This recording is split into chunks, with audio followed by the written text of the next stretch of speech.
Hi, everyone. Welcome to today's video. I'm DA, and I'm so excited to dive into a topic that can truly transform your life, learning to set personal boundaries. So, what are personal boundaries? They're the invisible lines we draw to protect our time, energy, and emotional well-being. Think of them as your personal rules for how you want to be treated and what you're willing to accept. Why does this matter? Well, boundaries help us reduce stress, build healthier relationships, and live more authentically. I'll admit, I used to struggle with this myself.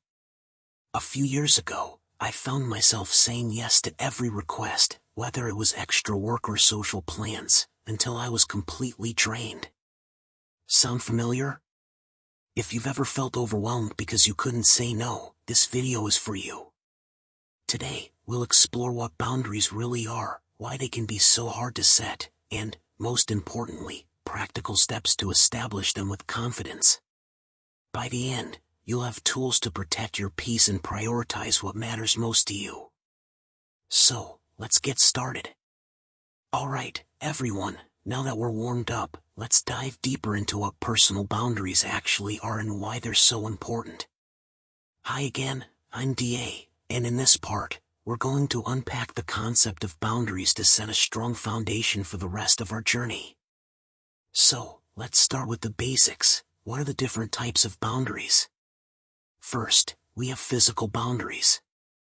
These are about your personal space and physical touch, like deciding who can hug you or how close someone stands. Next, there are emotional boundaries, which protect your feelings. For example, you might choose not to take on a friend's stress as your own. Then we have time boundaries, which are all about guarding your schedule. Maybe you set aside an hour each evening for yourself, no interruptions.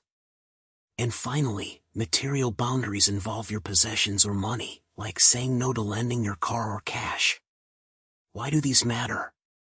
Boundaries are like a shield for your well-being. They help prevent burnout by ensuring you're not overextending yourself. They also foster healthier relationships by creating mutual respect. When you're clear about your limits, others know how to treat you. Plus, boundaries let you focus on your goals and self-care, which is key to living a balanced life. Now, let's clear up some misconceptions. A lot of people think setting boundaries is selfish, but that's not true. It's about self-respect. You're not saying I don't care about you, you're saying I value myself too. Another myth is that boundaries push people away. Actually, they do the opposite. Clear boundaries lead to stronger, more honest connections because everyone knows where they stand. I remember when I first started learning about boundaries, I was amazed at how many areas of my life could improve just by setting these limits. It's like giving yourself permission to thrive. So, now that we know what boundaries are and why they're essential, let's talk next about why they can be so hard to set. Stick with me. Now that we've explored what personal boundaries are and why they're so important, let's dive into something we can all relate to. Why is setting them so challenging? If you've ever hesitated to say no or felt your stomach churn at the thought of turning down a request, you're not alone. Understanding these hurdles is the first step to overcoming them, so let's break it down. One major reason is the fear of disappointing others. We often worry that saying no will make us seem rude, selfish, or unhelpful. Picture this: your boss asks you to stay late on a project, and even though you're exhausted and have plans, you agree because you don't want to let them down. That fear of being seen as unreliable can feel like a heavy weight, pushing us to prioritize others' needs over our own. Another challenge is our people-pleasing tendencies. For many of us, saying yes feels like the easier choice, especially if we grew up in environments where being agreeable was rewarded. Maybe you were taught to always put family or friends first, or you come from a culture that emphasizes harmony over individual needs. I used to think my job was to keep everyone happy, but I realized it left me drained and even resentful. Does that ring a bell for anyone? Then there's the lack of practice or role models. If you've never seen someone set boundaries with confidence, like a parent calmly saying no to extra commitments without guilt, it can feel like you're navigating uncharted territory. It's like trying to bake a cake without a recipe. You're bound to feel uncertain. For me, learning to set boundaries was a skill I had to build from scratch, and it definitely took some trial and error to get comfortable. Finally, guilt and anxiety can stop us in our tracks. When we prioritize our own needs, it can feel like we're doing something wrong, almost like we're breaking an unspoken rule. I remember the first time I told a close friend I couldn't help with a last-minute favor because I needed time to recharge. The guilt hit me hard, like I was letting them down. But here's the truth, that guilt is normal, and it gets easier with practice. Recognizing these challenges helps us see that struggling with boundaries doesn't mean we're weak, it means we're human. The good news is, these are obstacles we can overcome with the right tools. In the next part, we'll dive into practical steps to set boundaries confidently, so you can protect your energy without the stress. Let's keep going. Now that we understand why setting boundaries can be so tough, let's get to the exciting part, how to actually do it. This is where things get practical, and I'm here to walk you through 4 actionable steps to set boundaries with confidence. Whether it's at work, with friends, or even family, these steps will help you protect your time and energy without feeling guilty. Let's dive in. Step 1. Identify your needs. This is all about knowing what's important to you. Take a moment to reflect on situations where you feel drained, overwhelmed, or even resentful. Maybe you're constantly taking on extra tasks at work, leaving no time for yourself. Or perhaps a friend keeps unloading their problems on you, and it's weighing you down. Try this. Grab a notebook and write down answers to this question. What situations make me feel stretched too thin or disrespected? For example, I realized I needed uninterrupted evenings to recharge, but I was always saying yes to late-night calls. Recognizing your needs is like drawing a map, it shows you where your boundaries should be. Step 2. Communicate clearly and kindly. Once you know your needs, it's time to express them. The key here is to be direct but kind, using what's called I statements. For instance, instead of saying, "You always dump your stress on me," try, "I feel overwhelmed when I take on too many emotional conversations, so I need some space to recharge." This approach focuses on your feelings, not blame, which makes it easier for others to respect your boundary. Practice saying no without over-explaining, something simple like, "Thanks for the invite, but I can't make it this time." Let me share a quick story. The first time I told a coworker I couldn't take on an extra project, I was nervous, but I said, "I'm at capacity right now, so I'll need to pass." They respected it, and I felt so empowered. Step 3. Be consistent and firm. Setting a boundary is one thing, but sticking to it is where the magic happens. People might push back, especially if they're used to you always saying yes. If they do, calmly restate your boundary. For example, if a friend keeps texting you late at night after you've asked for no contact after 10 p.m., you might say, "I mentioned I'm not available after 10, so let's catch up tomorrow." Consistency shows you're serious, and over time, others will adjust. For me, I set a rule to not check work emails after 7 p.m. At first, my colleagues kept sending urgent messages, but after I gently reminded them of my boundary a few times, they started respecting it. It's about teaching others how to treat you. Step 4. Practice self-compassion. Here's the truth, setting boundaries can feel uncomfortable, especially at first. You might feel guilty or worry you're letting someone down. That's normal, and it's okay. Remind yourself that boundaries are a form of self-care, not selfishness.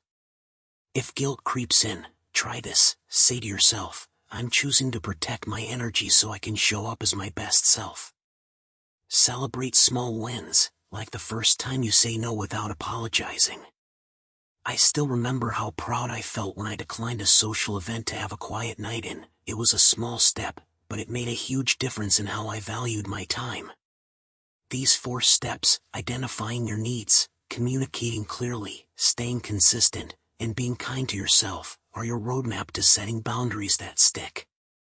It's not about building walls, It's about creating space for you to thrive. Next, we'll talk about how to handle common obstacles, like pushy people or that nagging guilt, so you can stay confident in your boundaries. Let's keep moving forward. Alright, we've just walked through the practical steps to set boundaries, and you're probably feeling ready to give it a try. But let's be real, sometimes, things don't go as smoothly as we'd like. That's why we're now diving into how to overcome common obstacles when setting boundaries.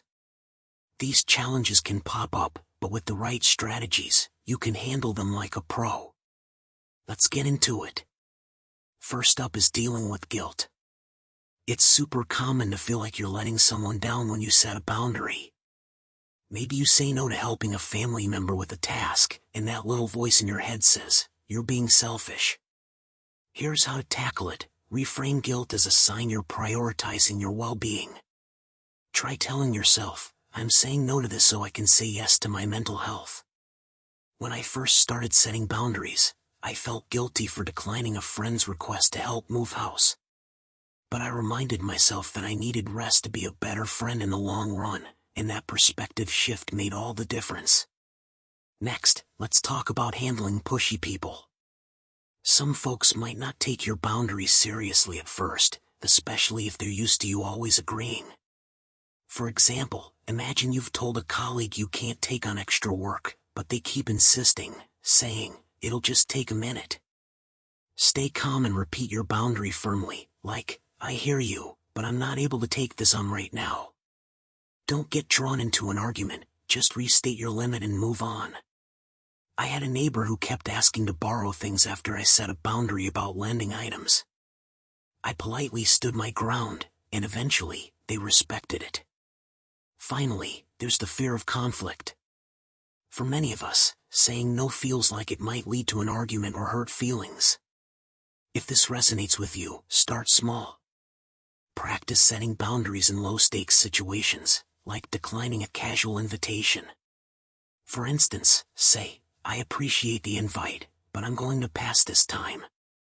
Over time, this builds your confidence for tougher conversations. I started with small no's, like skipping a group outing, and it made saying no to bigger requests so much easier. These strategies, reframing guilt, staying firm with pushy people, and starting small to manage conflict, will help you navigate the bumps along the way. Setting boundaries is a skill, and like any skill, it gets easier with practice. Up next, we'll explore the amazing benefits of setting boundaries, so you can see why this journey is so worth it. Keep going, you've got this. Now that we've tackled how to overcome obstacles in setting boundaries, let's talk about the best part, the incredible benefits you'll experience when you start putting these limits in place. This is the why that makes all the effort worthwhile, so let's dive into what you gain by setting boundaries. First, you'll have more time and energy for what truly matters to you.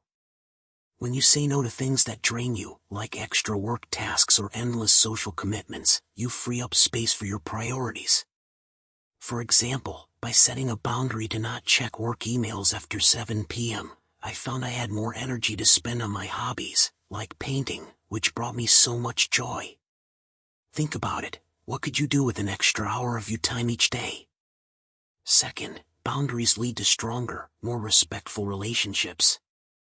When you're clear about your limits, you teach others how to treat you, which builds mutual respect. For instance, when I told a friend I needed space from constant venting sessions, they started valuing our conversations more, and our friendship became more balanced. It's not about pushing people away, it's about creating connections that feel good for everyone involved. Finally, setting boundaries reduces stress and boosts your confidence. By protecting your energy, you're less likely to feel overwhelmed or resentful. I remember when I started saying no to last-minute favors, I felt this incredible sense of control over my life. It was like I was finally steering my own ship. That confidence spills over into other areas, making you feel empowered to chase your goals. These benefits, more time, better relationships, less stress, and greater confidence, are like gifts you give yourself when you set boundaries. They're proof that taking care of your needs isn't selfish, it's essential. Up next, we'll wrap up with some final thoughts and a call to action to get you started on your boundary setting journey. Stay with me. We've come a long way in this journey of learning to set personal boundaries, and I hope you're feeling inspired to take control of your time and energy. Let's wrap things up with some final thoughts. We've explored what boundaries are, those invisible lines that protect your well-being. We've tackled why they're hard to set, like dealing with guilt or fear of conflict. And we've gone through practical steps to set them confidently, along with ways to handle obstacles and embrace the benefits, like less stress and stronger relationships. Here's the key takeaway: setting boundaries isn't about being selfish, it's about valuing yourself and creating space to thrive. You deserve to prioritize your needs, whether that's saying no to an extra work task or carving out time for a hobby you love, like reading or going for a walk. My challenge to you is simple. This week, try setting one small boundary. Maybe say no to a request that doesn't align with your priorities, like declining a last-minute favor when you're already stretched thin. Start small and watch how it builds your confidence. I'd love to hear how it goes. Share your boundary setting experiences in the comments below, or let me know what other topics you'd like to explore. Thank you so much for joining me today, and remember, you're worth the effort it takes to protect your peace. Keep shining.